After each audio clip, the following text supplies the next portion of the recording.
near the end of 2022, it was announced that the Canadian healthcare system would be expanding eligibility for medically assisted suicide, which made a lot of waves, and it brought up a lot of important moral and ethical debates, which we're going to dive into today. It's a depressing topic, sure, obviously, but it's very relevant to the cultural shifts that are happening in the West. A lot of this relates to euthanasia, suicide, assisted suicide. So, Evan, walk us through some of these definitions so we can better understand this topic. Sure, Dan. We can't talk about euthanasia without talking about suicide. Suicide is intentionally taking one's own life. Euthanasia, also known as mercy killing, is the act or practice of painlessly putting to death persons suffering from painful and incurable disease or incapacitating physical disorder, or allowing them to die by withholding treatment or withdrawing artificial life support measures. Assisted suicide is a specific form of euthanasia administered by a doctor with the patient's consent, usually but not always due to some terminal illness. So what is the history of this in the West, at least? How has this kind of evolved over the last few decades? It started in the Netherlands in 2001. They were the first to get this ball rolling. I think Belgium followed suit maybe a year later. But at the time of recording, many countries have it legal. I'll list them here for completeness. Belgium, Canada, Colombia, Luxembourg, the Netherlands, New Zealand, Spain, and most of Australia. In much of the rest of the world, passive euthanasia is allowed, including the United States. A passive euthanasia is refusing treatment or withdrawing life support. There have been many such cases. Besides those countries, a few more have legalized physician-assisted suicide, which is Austria, Switzerland, and some of our states. So let's go over some specifics of this Canada law before we get into all the moral and ethical debates of it. Believe me, we will get into that. So Canada has allowed terminally ill and those living with chronic pain, that's their words, to receive this treatment since 2016. But with the new 2022 law, it would expand that, allowing more people with chronic pain to enroll. So if your quality of life is diminished because of some painful thing you got going on, you can just opt in and say, oh, I just want to end my life. Over 30,000 people in Canada have died from this type of treatment since 2016, 10,000 of which were in 2021 alone, which accounted for 3.3% of all deaths in Canada in that year of 2021. So 3% of all deaths were from medically assisted suicide.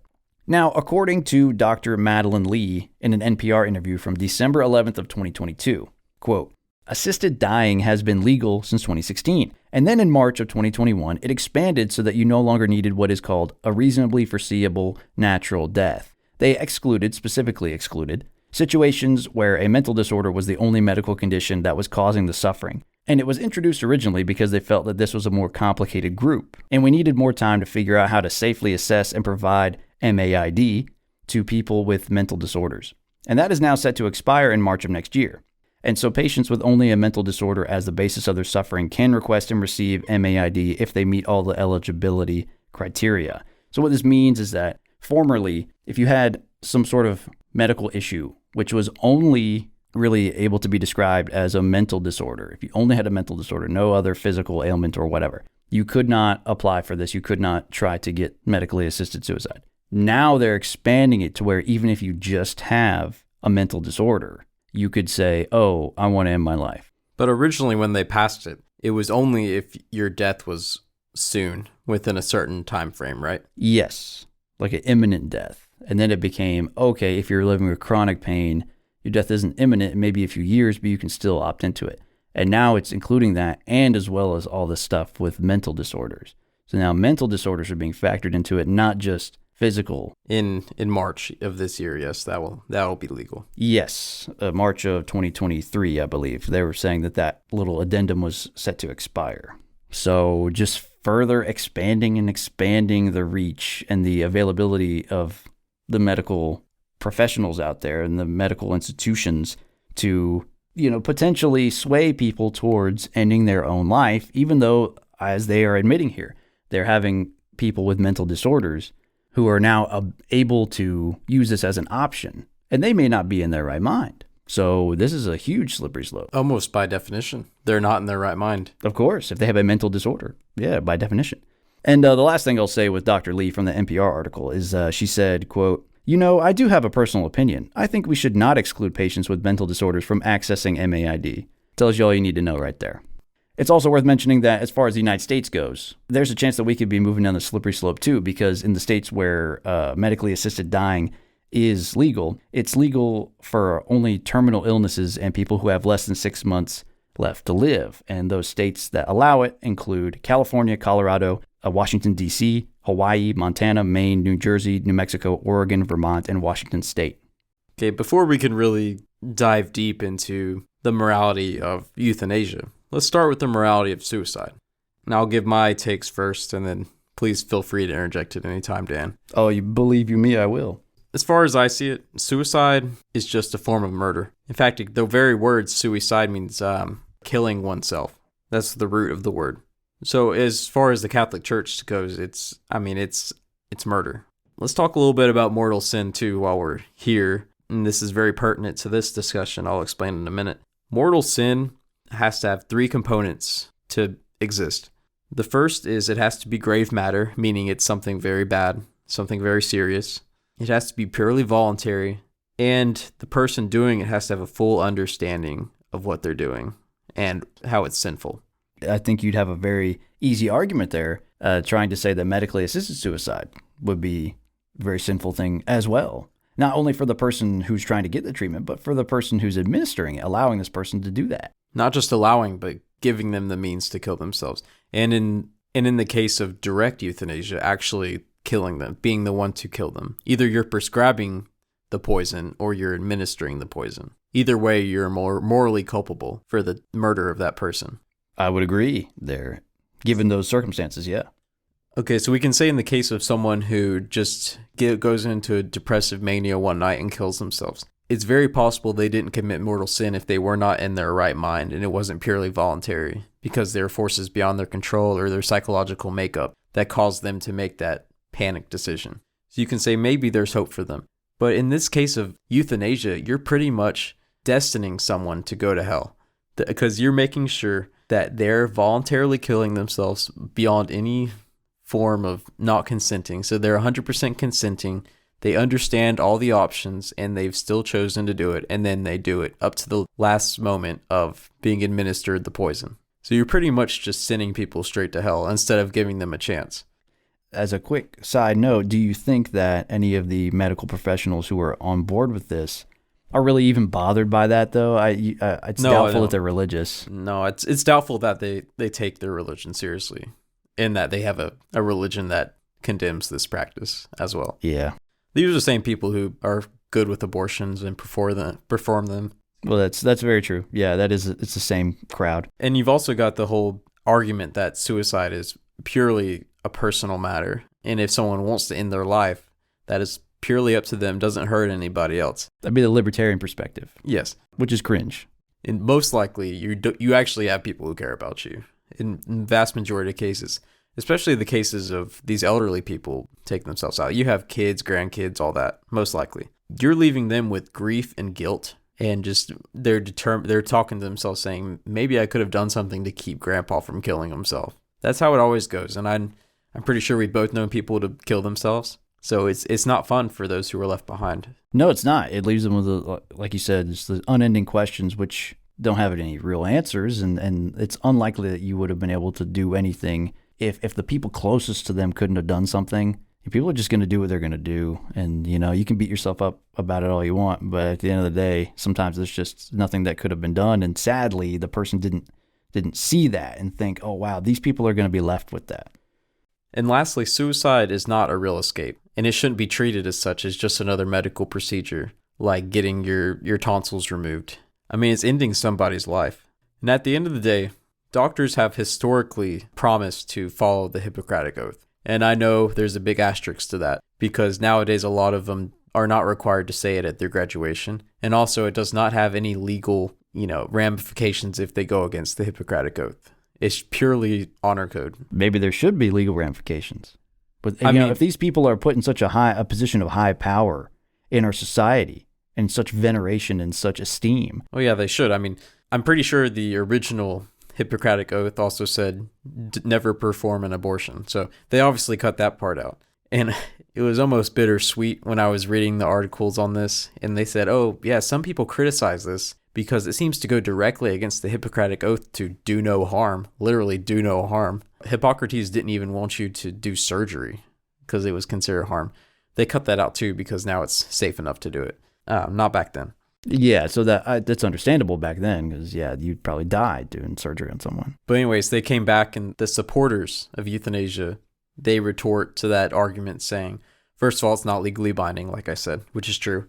And many medical institutions don't make you say it when you graduate. But also they say, well, we perform abortions and capital punishment, and people think that's okay. I was like, oh, okay, you're just proving my point. But, maybe those things shouldn't be considered okay, especially abortion. I mean, that's a whole nother topic, but that is not something that should be allowed or approved of.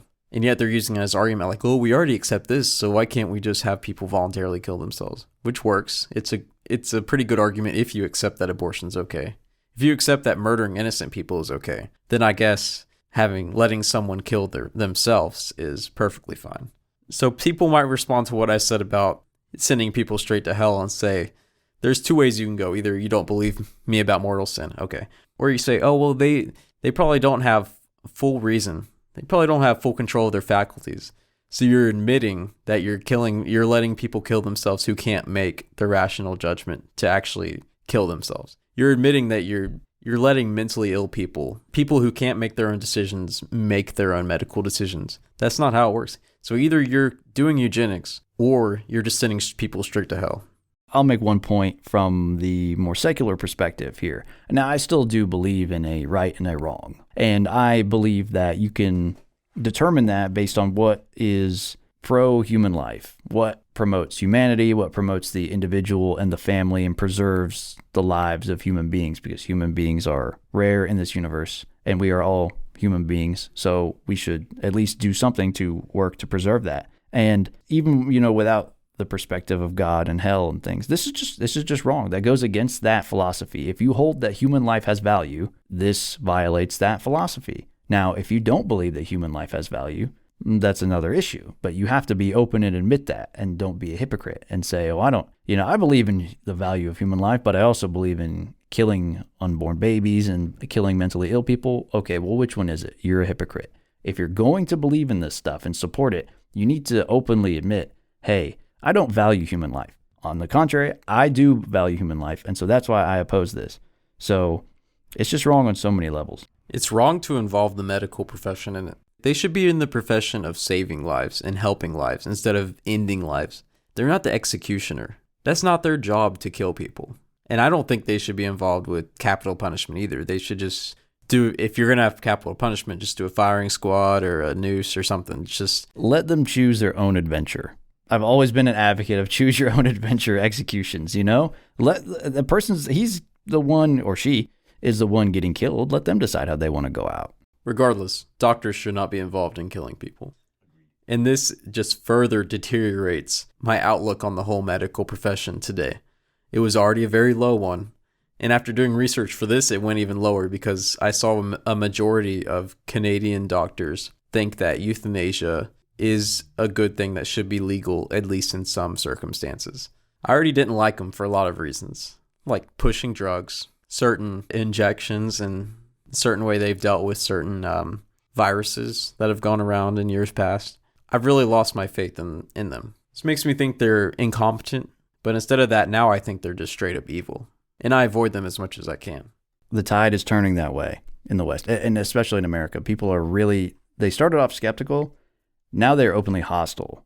And this is a very dangerous path for us to be walking because on the one hand, we all need medical treatment at some point in our lives, or someone who we love does. So we don't want to try to go back to like some backwoods, back alley medicine, Eastern medicine. But at the same time, can we trust the medical establishment? And the answer is no. Generally, no. Not on these big issues where anywhere that they can wield power, they are wielding it. And they're wielding it very ineffectively and hostilely towards the average person. Yeah, I mean, I don't want to go off on a tangent here, but the whole universal healthcare, I mean, if we were to go to that system, it's just a switch. And like now all the doctors have to be okay with this kind of thing. Instead of being different practices, it's all under the same system. If we had a national healthcare system, all it would take is one law, and then the whole country has to be okay with doctors killing people. This brings us to the final point. And people dislike slippery slope arguments. They say they're always logical fallacies. Check out episode 30, Logical Fallacies. You won't regret it. The slippery slope can work if you can prove that what you're saying will happen actually will happen. Especially if you can point to historical examples where point A has gone to point B, C, D, and you're saying this has happened before, it could happen again. I agree. The slippery slope can be an effective argument if you can show that it has happened before, or that it logically follows. I mean, critics of this law from the beginning have been saying, oh, it's going to expand to include the mentally ill. And they said, no, that's slippery slope argument. It's just going to be for the terminally ill people who want to die. And now they're allowing the mentally ill with no other problems to get themselves murked.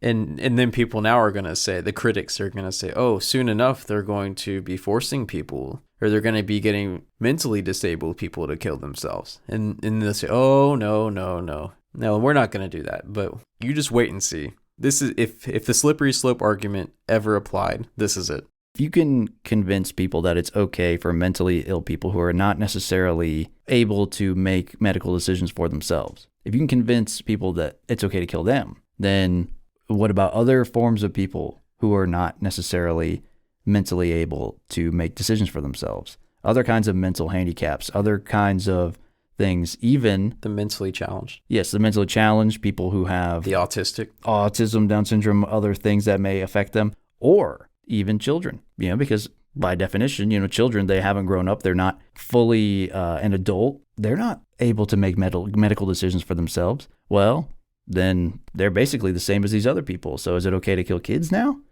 That's a slippery slope, but that is where it leads. It's going to lead to that. It's going to be children who have depression. Yes, it is going to. You're laughing, but it definitely will go that way. Well, I'm laughing because I'm trying not to cry, really, because this is the collapse of our civilization right here. This is just so beyond ridiculous. It's so messed up. But you're right. You're exactly right. These kids these days have depression. This is something that is almost completely unheard of in history. Is kids having depression. Why? Because we live in the modern world. We live in a digital age.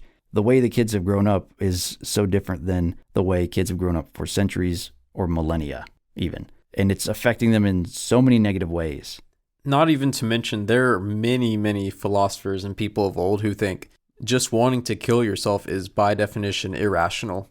So if you are consistently suicidal, that means you cannot make rational decisions for yourself. So by definition, a suicidal person cannot rationally want to kill themselves, and therefore cannot say, hey, I want to die in 6 months. And that's crazy to think about, because people of old lived through a lot harder stuff than we ever have or ever will. Well, I won't say ever will, because maybe bad times are coming, who knows. But yeah, and they found a way to make it work because they were built different back then. And just a final statistical note. So this is getting worse. It's not just a steady drip of old people killing themselves. When this was legalized in 2016, 1,000 Canadians chose to go through euthanasia and get themselves killed. But in 2021, that number was over 10,000. And like you said, for that year, it was 3%, over 3% of all deaths in Canada. That's not including the people who killed themselves, without medical assistance. Guys, if you're the praying type, pray for Canada and pray for the West. We are in deep trouble.